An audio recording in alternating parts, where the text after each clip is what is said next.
Here you mix the mud. Yeah, we mix the clay because we work with slip casting clay. I don't know if you're familiar with that. Maybe I know Chinese name of this, but English name maybe I don't. So I make the clay liquid, and then I've actually developed a slip casting recipe that can withstand a huge thermal shock. Because as you know, when understood. So you can open it it's suitable for raku, yeah? Only raku. Only raku. Yeah. Understood. So we mix the clay with the high intensity mixer. Then we have the rotation. And what's the material you use? Is it local Netherlands? It's local clay. Local clay. Okay. So it's manufactured, but you make the premix. It's made by another manufacturer, or you also do all from the soil by yourself? No. I buy it from the manufacturer. Manufacturer. Because there are these big places where they make a filtering and all this stuff. Yeah, they make a filtering, and then they mix it on mineral level to my recipe. Great. So you have your own recipe for raku.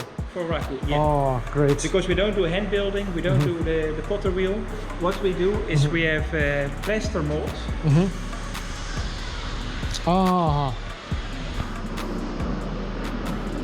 I see. So you make it liquid, and after dry, you just the first. And how long is it? It's a big one. Is it? It's a big one, almost 1 meter. And this takes a few days to, because it shrinks. Because the clay is shrinking when it's drying. Yeah. So you must make it dry very softer way, not too quick. Not too quick. Very slowly. Is the mold reusable, or it's 80 times? 80 times. 80 times. Pretty more. Because I never use in mold. They mostly use a wheel because not the big production. Yeah, no, you make like the we make it on wheel, small items. But I prefer the molds because it enables me to put more of my creativity in it. Because I can make more complicated shapes. Which is impossible to make by wheel or by hand. Yeah, this size it's possible. It's very difficult. Especially the rough patterns. So when it comes out of the kiln, or out of the mold, I start to polish. Polish, it's handwork. It's handwork, and then I make the pattern. So as you can see here. I see. All the patterns is always wow. So any item you do by your own, or you have some helpers? We're with 5 people. 5 people. Yeah, 5 all people. the It's a short team, small team. It's very unusual clay, as I see. So it's also some little bit of shamot, of small. For heat resistance. Yeah.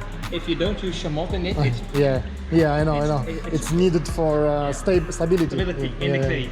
So you mostly focus it on the pretty big objects. It's because the Netherlands is quite expensive production country. So we have to do the more high-end items, which, very special things.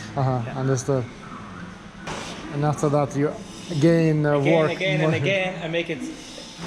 Because I want to have the depth. I don't want just the surface. I really want when it's ready. The people can say, "Wow!" Kind of elevation inside. How long does it take to make? This takes me just the texture takes me about an hour. And after you dry. Afterwards we dry. So we dry here. Is it maybe like also take a few days for so big item? How long does it take? No, a big item takes a couple of weeks. Couple of weeks to dry. So you need to make place it here for a long time. Wow, vases. It's very beautiful. These also structures. You can see the difference in the drying. Now the bottom is very wet. And here it starts to dry. So we have still a lot of polishing work to do. This is the layers during the casting. Understood. This one is very beautiful, but this is also already this is a mold for this. That's in the mold. In the mold, Because this is too rough. The texture is too rough. It will need too much handwork. It's impossible.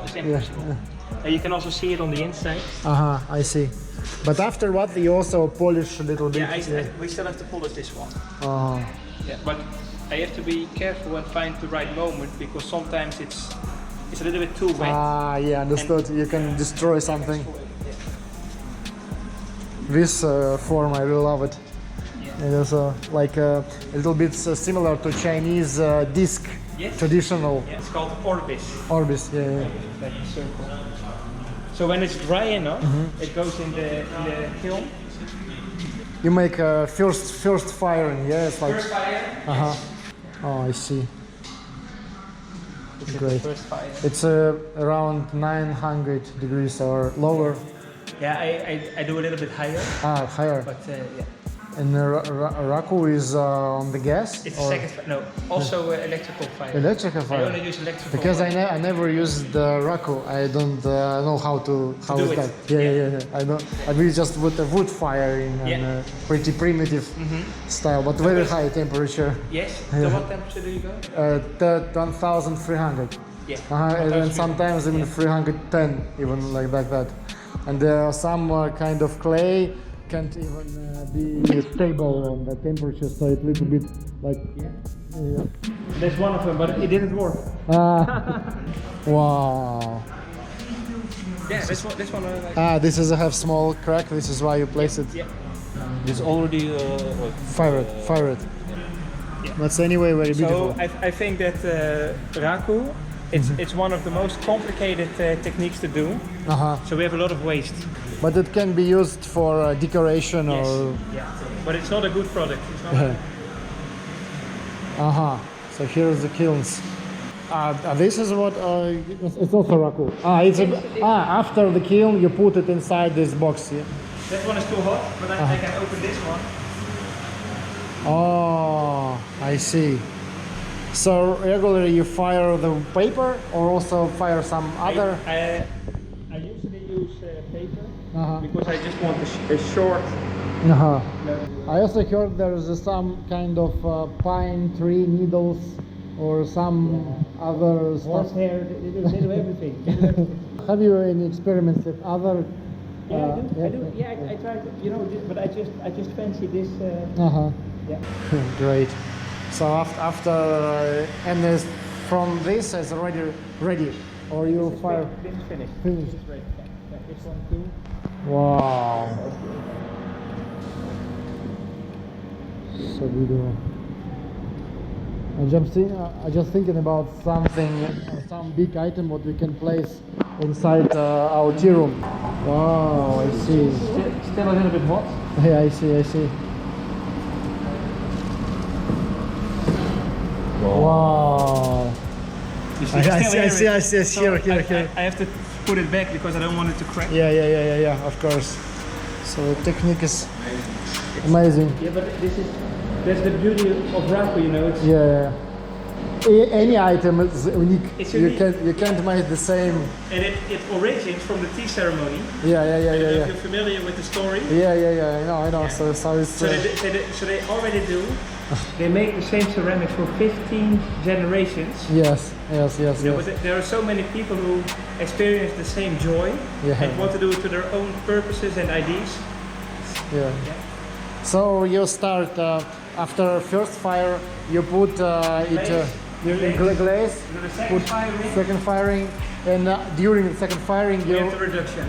And on this, on which temperature you get it down? Around 1,000. Around 1,000. Yeah. So this is why so important to use the right clay to don't make it stack. It cracks. Yeah. And even though I've developed my recipes, I still have cracks. Because if you want to make like a tea bowl, a small item, it's quite easy. It's like it can't break. But as soon as you make bigger pieces, it's much more. Because so many work, you keep a whole kiln for this item, but if it's broke, so all the work is. It's wasted. Yeah.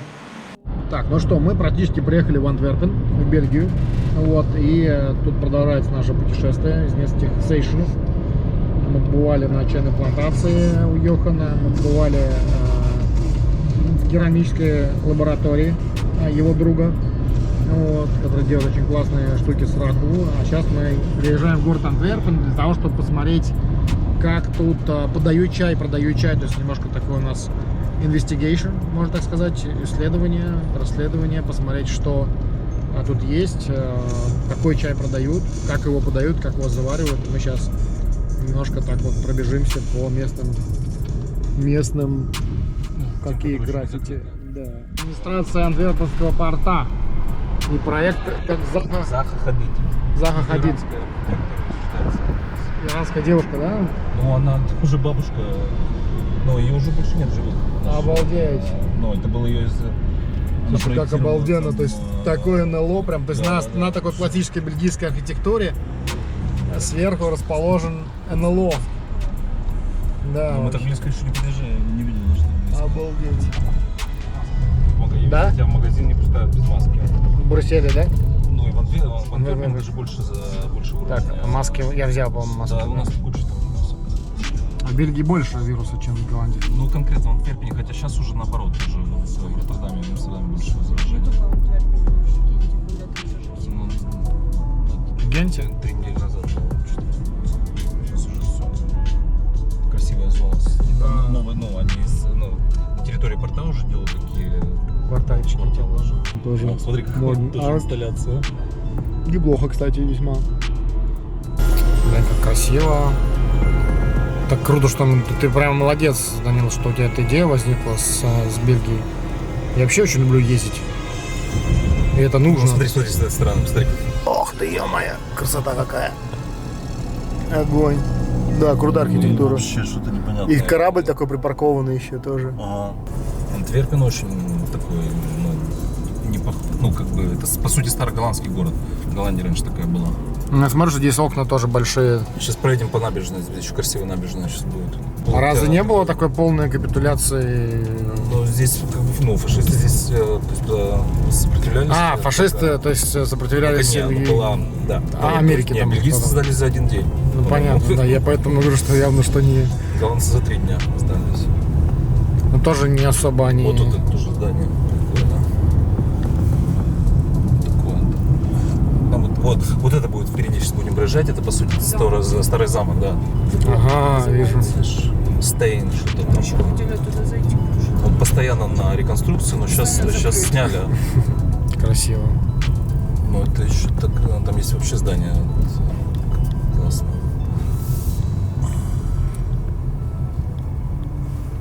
О, смотри какой. Ох ты, ё-моё, да, круто. Я вот обожаю такие наши узкие улочки, это так очень даже. Амстердам, он, конечно, больше уже такой трэшовый. Ну да. А Антверпен, он гораздо чище. Ну, очень По крайней мере. Но он как маленький город Голландии, как вот Лейден.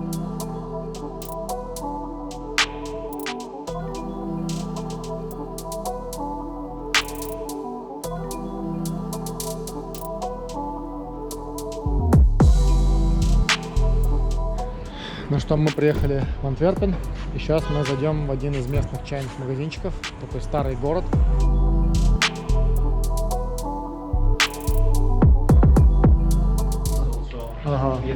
No any flower, yeah, that's great. For example, in Netherlands, mostly they have Simon Leveld, a lot of artificial flavoring. So. But it's commercial. Yeah.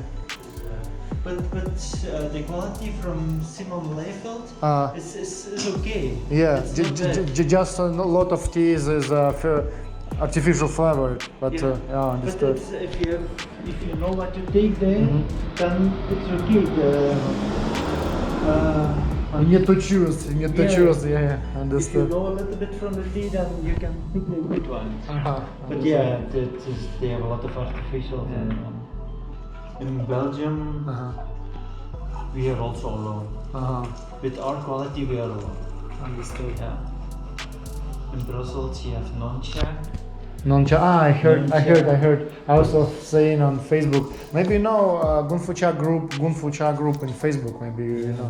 I don't follow these things. I'm not interested in these things. I understood. I do my thing and the rest do what they want. No, it's just a group for all the tea lovers, not the commercial. It's for sharing the information, and I often post something there. But maybe you have to know the tea adventures. Tea adventures. There's a guy from Belgium. Ah, yeah. I maybe even we sent him some of our teas for he was sampling. talking about you. Yeah. By the shop. That's why. This is maybe This is why you remind. That's why I remember. Great. Yeah. It's called karatun. No. This one is kolhida cultivar, and it's made manually, totally manually. Okay. And I have a movie also about that later. If you're interested, I have a full documentary. It's very small farm, and it's like 1 hectare of tea plant. It's 100% organic. 100% organic, and we even can make certificates. I just looking for a lab because I have don't know there to build it. But we will bring some here also if you like. It's a very interesting taste because it's our cultivar. It's not sinensis, it's not Assamic. It's something. It's closer to sinensis, but because it's mutated. For more than 100 years ago, it was the first tea estates established there, and more and more changes during the years. Вот, собственно, это небольшой магазинчик, называется он Moychay. Весьма неплохой, в общем-то, чайный магазин такой, да, и чайная. Мы сейчас попьем тут белочунь. Бэхаун Женя попросил заварить. Неплохой такой выбор, кстати, стеклянной посуды всякой разной. Вот. На все, конечно, немножко европейские прайсы, но надо понимать, что тут выше налоги, поэтому и все подороже, чем это продается у нас. Но очень классный такой, приятный дизайн. Уже 3 года работает магазин, и все только традиционный чай, только традиционная чайная посуда. Вот, то, что очень-то, мне кажется, очень даже здорово. Вот сейчас попробуем, каков будет сам чай. Хозяин меня, естественно, узнал, вспомнил, потому что мы с одним бельгийским блогером общались и даже прислали ему пробники нашего чая, поэтому нас уже в Европе знают, по крайней мере, чайные деятели. Вот фигурки жияо, прям как у нас рыбки. Ну, в общем, все живо. Такие вот наборчики. Все очень крафтово.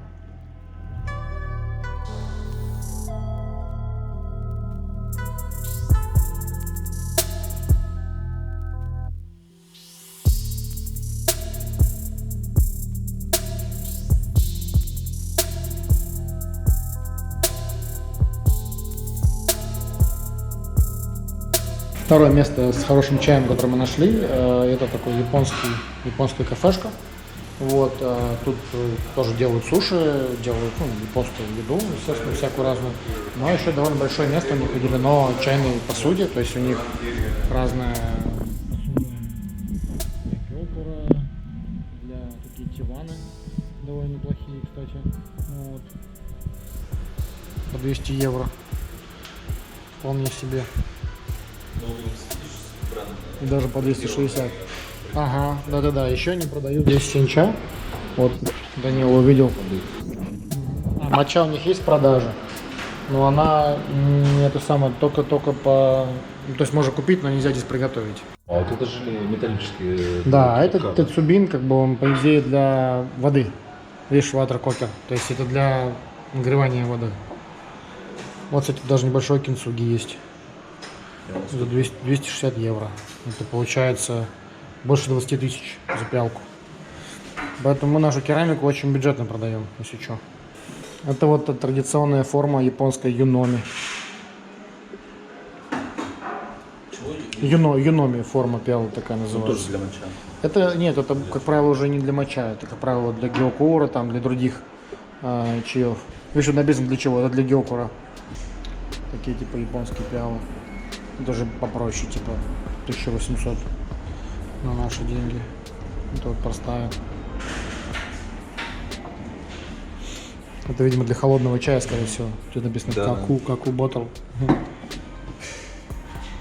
Cold Brew Tea. А, Харио, ну это японская тоже компания, которая... Это вот, ну, такие уже без М. Чипот. Ну, в общем, такой, да, забавный формат, когда люди одновременно и продают еду и чай. В принципе, мы такое встречали в Амстердаме раньше. Ходзи чай, это вот жареный. Помнишь, сегодня мы пробовали чай нашего друга? О, кио-банча. Довольно большой, кстати, выбор японского чая. Ну, здесь только японский чай. Да, только японский чай, но в большом ассортименте. Вот так вот нам заварили темный чай. С жареным рисом. Подача, конечно, очень забавная. Я так понимаю, что вот это для соуса, а это для подставки. Или наоборот.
А это центральный вокзал Антверпена. И прямо на самом входе мемориальные доски погибшим в Первую мировую. Вот. Вообще сам по себе это просто как музей. Здание снаружи безумно красивое. И изнутри просто как музей. Ох ты, боже мой.